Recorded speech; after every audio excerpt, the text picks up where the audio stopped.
Hey everyone, this is Stefan and today we are performing a reverse retrofit. Now, normally a retrofit means taking something old and shoving modern technology into it. However, we are going to do the exact opposite, taking something new and rebuilding it with old parts. A reverse retrofit. The subject, of today's experiment is LEGO 4597 Scary Pirate Island.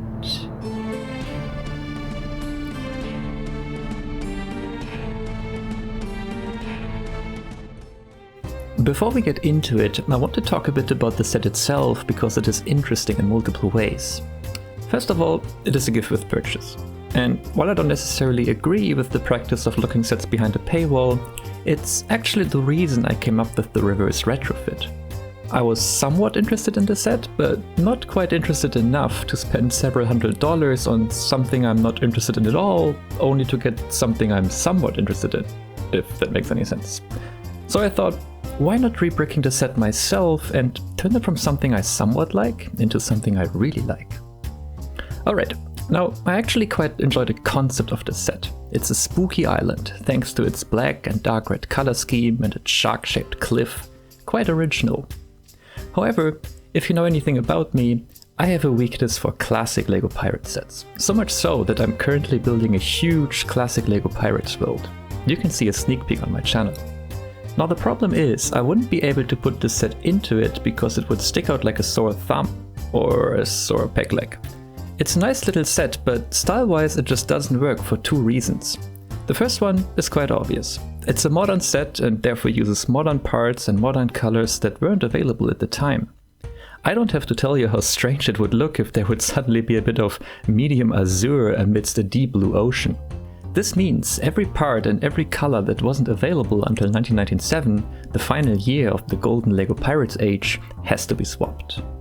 The second clash is that this isn't actually a pirate set, but a creator pirate set. See, modern LEGO pirate sets like Pirates of Barracuda Bay or Eldorado Fortress are actual pirate sets. While they use modern parts and pieces, of course, they use specialized pieces that clearly identify them as pirate sets. For example, they have flags that look exactly like the ones from 35 years ago, just with an updated print. They have sails made out of cloth, etc, etc. Creator sets, on the other hand, as far as I'm aware, have this rule that they can't introduce new pieces. And they also generally try to favor basic building blocks over specialized molds. In a way, it's LEGO in its truest form, promoting the idea of building and rebuilding with the bricks you already have. Which, of course, is very commendable, but I'm not here to be commendable, I'm here to be a pirate. There are three things about the set that make it very creatory. The first one is the sail. Obviously, I wouldn't expect to see a cloth sail in a tiny set like this, but it's a typical example of the creator line favoring a relatively basic plate over the specialized flag part. It looks quite a bit more abstract and you have to use your imagination to identify what it's meant to represent. This concept is taken to a whole other level with the Jolly Roger. It's quite ingenious how the designer managed to create a brick-built skull in this tiny format with fairly common pieces. A very similar design can be seen in the creator pirate ship, and I don't know about you, but when I first saw it, it honestly took me a second to identify what it was meant to represent. However, once you see it, you really can't unsee it, and it's just absolutely brilliant. I tip my hat to the designer because this type of stuff is peak LEGO creativity and humor. The second thing that makes this a creator set for me is the overall blocky design. The entire base is built out of a surprisingly large number of basic bricks in bold, alternating colors. If you compare this with other sets in a similar price bracket, LEGO sets tend to be more airy. Playsets generally are also realized with much fewer pieces. The third one is a bit of an odd one. It's this piece right here. Why is this piece sand green? I have two theories here. The first one, it's meant to represent some kind of moss. But instead of going with the regular green, they went with the more desaturated sand green to make it look more withered and support the spooky theme of the set. It's just a bit odd, it's only appearing in this one random place and the accent color wasn't used anywhere else in the set. The other theory, and this goes back to what I mentioned earlier, that the brick catalog is more restricted for created sets, and maybe this specific piece with the clip was for some reason more readily available in this specific color at the time of production. I know this is a bit far-fetched, but if you look at this promotional image, curiously enough, the part in question isn't actually sand green, but the same color as the ocean. This could mean that this part wasn't actually meant to represent some spooky moss, but rather was simply a random color available for this pre-production model. And at the risk of going even deeper into the rabbit hole, I tried to find more evidence for my theory. But it turns out this piece doesn't actually exist in medium azure, at least not according to Bricklink. So is this some glitch in the Lego matrix? Inspecting the image closer, it actually somewhat looks like it has been messed with. Is it just some poor Photoshop job where someone performed a strong hue shift for whatever reason? Your guess is as good as mine, but it's definitely fishy, and we aren't even talking about the shark cliff yet. Alright, at this point you might be saying, Stefan, when are we actually going to reverse retrofit the set you have been talking about forever? Soon, I promise. There's just one last thing that we have to sort out. We have to figure out what exact classic pirate era we want to reverse retrofit to. Broadly speaking, there are 3 eras within the classic LEGO pirate run. 3.5 maybe.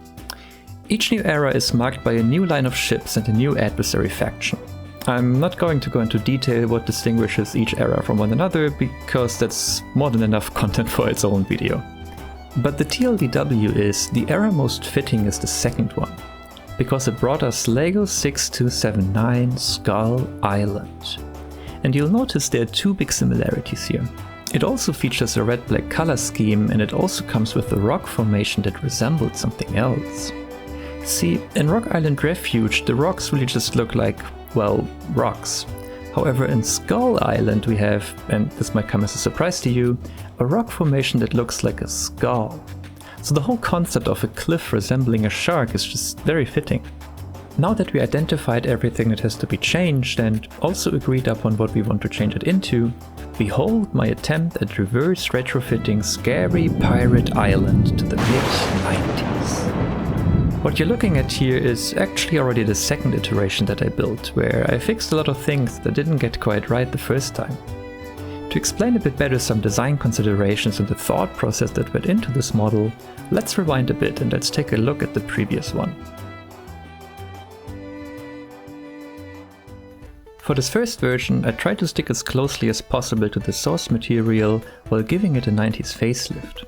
The eagle-eyed LEGO Classic Pirates connoisseur might already spot some glaring issues and inaccuracies though.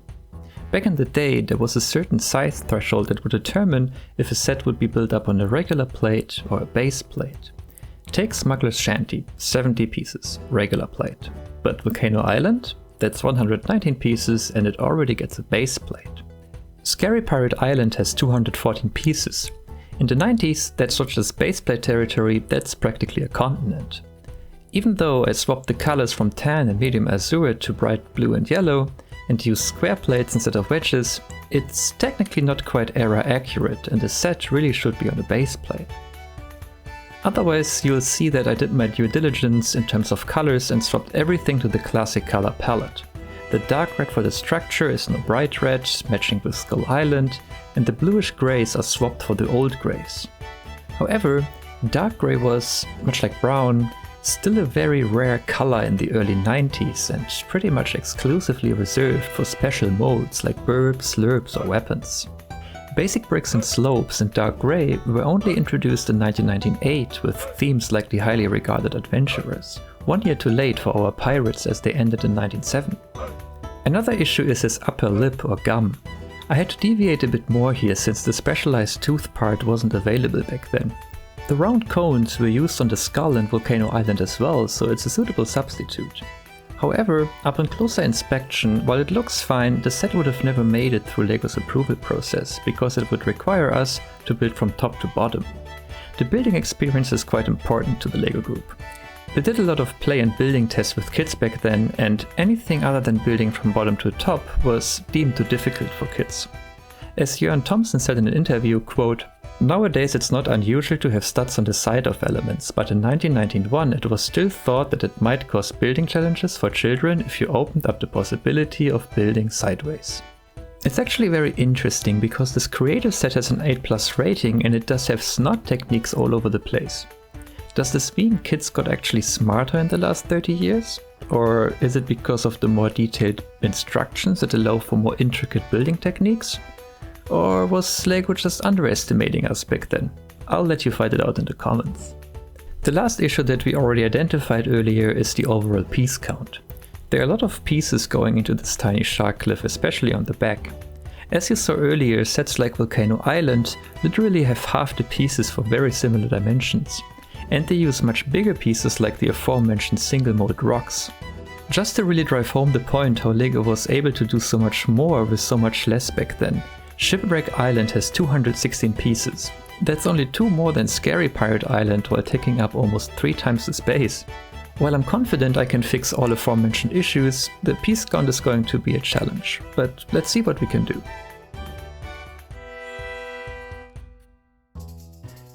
Switching from a regular plate to a base plate proved to be more difficult than it might seem. I was first going with the 16x16 size, but there was a lot of negative space and the model looked kinda odd and lost at sea. Looking at other LEGO sets from that time, the models are usually fitting pretty snug onto the plates, so I shortened the cliff a bit and performed some dental surgery to make it fit. To stay truly error accurate, the dark grey bricks had to walk the plank. I replaced them with light grey and, the star of the show, I added a lerb on the back. I was fairly happy with this change since it fits the shark's spine surprisingly well and it's such a signature piece for classic pirates. It also helped a little bit to bring the part count down. With this change, it's 187 pieces in the end. This is probably as low as it gets without severely altering the look of the set. I suppose there is a reason the skull in Volcano Island is flat like a pancake. A proper 3-dimensional sculpture simply wouldn't have been possible with the parts budget back then. For his upper lip, one might argue that it doesn't look as smooth anymore as before and it's a bit more edgy now. But it's the best compromise I was able to come up with that allows for a simple bottom-to-top building experience. Overall, it's interesting how, despite removing all snot techniques and sticking strictly to a brick-based structure without plate layers in between, the end result still looks reasonably smooth and one might argue even a bit cleaner despite much less intricate. The shark also has a very different personality. The round teeth make him look a bit goofy, which I think fits a lot better in terms of style with the sets from back then. The headlight piece that I used for the eye makes the cliff also more easily identifiable as a creature. I've got to be honest, I didn't immediately pick up on the fact that the cliff in the original is supposed to be a shark. As you might have spotted already, I went with the thought that the random sand green part was meant to represent some greenery and added this small plant element. It added a nice accent. Speaking of accents, one interesting observation I made is that LEGO sets are often just suggesting things rather than really showing it. For example, you almost can't call Volcano Island an island because really it's just a rock in the ocean. But these few yellow bricks around it do enough to convey the idea that it's supposed to be an island. So I tried to mimic that by adding a few splashes of yellow and I think it works quite well. The original also has these structural bricks here in beige, so I used the same technique, but using yellow of course.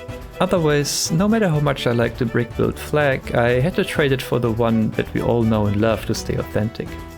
For the raft I took inspiration from the Renegade's raft and adapted it to the shape of the source material. The LEGO group actually released a variant called Shipwrecked Pirate a couple of years later, so it's not entirely unreasonable to think they would have done a third variant like this to include in a bigger set. Last but not least, I thought it would be cool to add a full skeleton rather than just a head. It's fun to imagine that it's haunting the island and protecting the treasure from intruders. Alright, there we have it. Reverse retrofitted Scary Pirate Island. Do you think I got it right? Any details I missed? Anything I could have done better? Let me know what you think in the comments. Until next time, wollen Stefan Stag Stats again.